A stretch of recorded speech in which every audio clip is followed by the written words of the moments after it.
Hello friends, நான் உங்கள் சக்தி பேசுகிறேன். இன்றைக்கி நான் எந்த டாப்பிக்கை பற்றி பேச போகிறேன்னு பார்த்தீங்கன்னா, நம்ம டாடா நானோ காரில் உள்ள டிஸ்அட்வான்டேஜஸ்லாம் என்னென்னன்றதை பற்றி கொஞ்சம் என்னால் முடிஞ்சதுக்கு ரொம்ப சுருக்கமாகவே சொல்லிடுறேன். நல்லா கவனிச்சுக்கோங்க. முதல்ல எதை பற்றி சொல்ல போகிறேன்னா, ஃபஸ்ட் டைம் பையர்ஸ் நான் டாடா நானோ காரை வாங்க போகிறேன் அப்படின்றவங்களும் இந்த விஷயத்தை பற்றி தெரிஞ்சுக்கோங்க. நம்ம கார் வாங்குறதுக்கு முன்னாடி எதெல்லாம் பார்க்கணுன்றதையும் தெரிஞ்சுக்கோங்க. இதில் உள்ள குறைகளை முதல்ல நம்ம தெரிஞ்சுக்கலாம். நம்ம டாடா நானோ காரை பொறுத்த வரைக்கும் மெயின் குறையாக நான் எதை பார்க்குறேன்னு பார்த்தீங்கன்னா, சர்வீஸை தான் பார்க்குறேன். நீங்கள் எந்த மெக்கானிக் ஷாப் கொண்டு போனாலும் நானோ கார்னோன்னு அவங்க முகம் சொல்லிக்கிறது ஒரு விஷயமாவே இருக்குது. என்னன்னு பார்த்தீங்கன்னா, நம்ம காரில் இன்ஜின் அக்சஸ் பின்னாடி பக்கம் இருக்குது.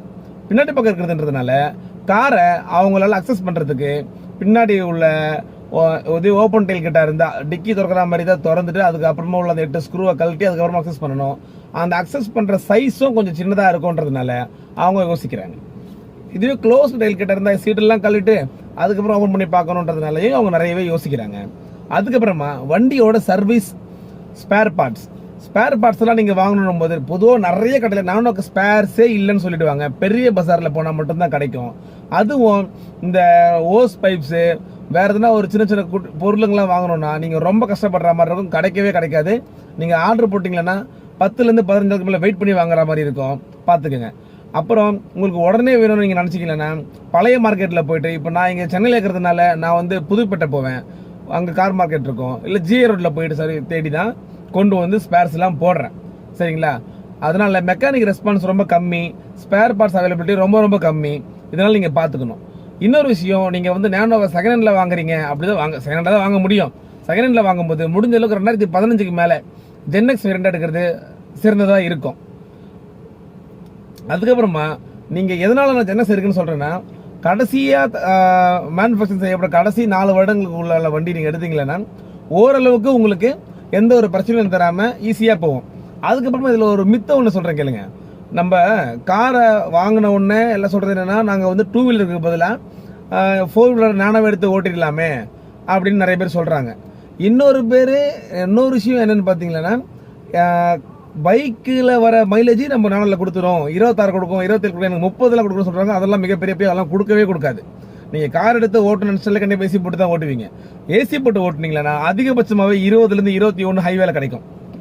அவ்வளோதான் கிடைக்கும். நீங்கள் ஒரு 4 பேர் உட்கார வச்சுட்டு போனீங்கன்னா 20லேருந்து 21 அதிகபட்ச மைலேஜ் தான். இதுவே நீங்கள் சிட்டியில் ஓட்டுற மாதிரி இருந்தீங்கன்னா 15லேருந்து 16, 18 வரைக்கும் கிடைக்கலாம். அந்த சிட்டி டிராஃபிக் கண்டிஷனை பொறுத்து தான் இந்த மைலேஜ் உங்களுக்கு கிடைக்கும். இன்ஜின் கூலிங்லாம் ஏசி கூலிங்லாம் நல்லா தான் இருக்கும். அதுக்கப்புறமா ஏசி கூலிங் நீங்கள் ஒரு அபவ் 80க்கு மேலே போகும்போது கொஞ்சம் டிராபேக் ஆகும். ஏன்னா நம்ம வண்டியோட என்ஜின் கெப்பாசிட்டி 600 சிசி தான்றதை நீங்கள் நினைவில் கொள்ளணும். அதுக்கப்புறமா நம்ம வண்டியில் என்ன இஷ்யூ வரும்னா, ரஸ்ட் இஷ்யூஸ் நிறைய வரும். ஏன்னா பொதுவாக நீங்கள் ஓப்பன் பார்க்கிங்கில் தான் வண்டியை விடுறீங்கன்னும் போது நிறைய ரஸ்ட் இஷ்யூஸ் வரும். டோரில், அண்டர் பாடியில், ஃப்ரண்ட் பானட்டை தூக்குனீங்கன்னா அது கீழே நிறைய இஷ்யூஸ் வரும். இங்கெல்லாம் வந்து நிறைய ரஸ்ட் இஷ்யூஸ் வர்றதுக்கு நிறையவே வாய்ப்பு இருக்குது. அதுக்கப்புறமா பார்த்தீங்கன்னா, நீங்கள் வெளியில், அதாவது நீங்கள் வண்டியை வாங்குறதுக்கு முன்னாடி நீங்கள் பார்க்க வேண்டியது என்னன்னு பார்த்தீங்கன்னா,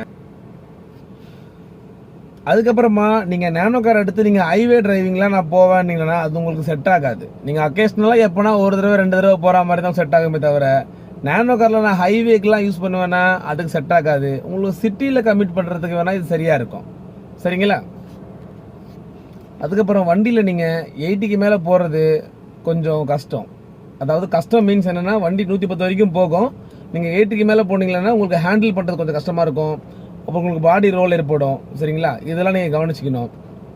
இண்டிபெண்டன்ட் சஸ்பென்ஷன்ஸ் தான் இருக்குது. அதாவது தனித்தனியாக 4 வீலுக்கும் 4 சஸ்பென்ஷன் கொடுத்துருக்காங்க. இருந்தாலும் டயரோட சைஸ் 12 இன்ச்சு தான்றதுனால பள்ளத்திலலாம் விடும்போது கொஞ்சம் விசிபிளாக நீங்கள் அந்த அதிர்வை நீங்கள் உணர்வீங்க. அதனால் இந்த மாதிரியான விஷயங்களெல்லாம் நீங்கள் நினைவில் கொண்டு தான் நானோ கார் இருக்கிற மாதிரி இருக்கும். முடிஞ்ச வரைக்கும் ஓரளவுக்கு நல்ல கண்டிஷனில் உள்ள காராக பார்த்து எடுங்க. அதாவது செலவு வைக்காத மாதிரி காராக பார்த்து எடுங்க. அது நான் எப்படி நீங்கள் ஒரு மெக்கானிக்கை கூட்டிகிட்டு போய் எடுங்க. மெக்கானிக்கை கூட்டிகிட்டு போய் எடுக்கும்போது தான் உங்களுக்கு அதில் உள்ள நிறைய குறைகளை உங்களுக்கு எடுத்து சொல்லுவார். இவ்வளோ தாங்க மேஜராக உள்ள குறைகள்னா இதுதான். சர்வீஸ் அவைலபிலிட்டி, சர்வீஸ் பண்ணுறதுக்கு மெக்கானிக் இங்கே யாரும் மோஸ்ட்லி பார்க்க மாட்டுறாங்க நானோ காரை.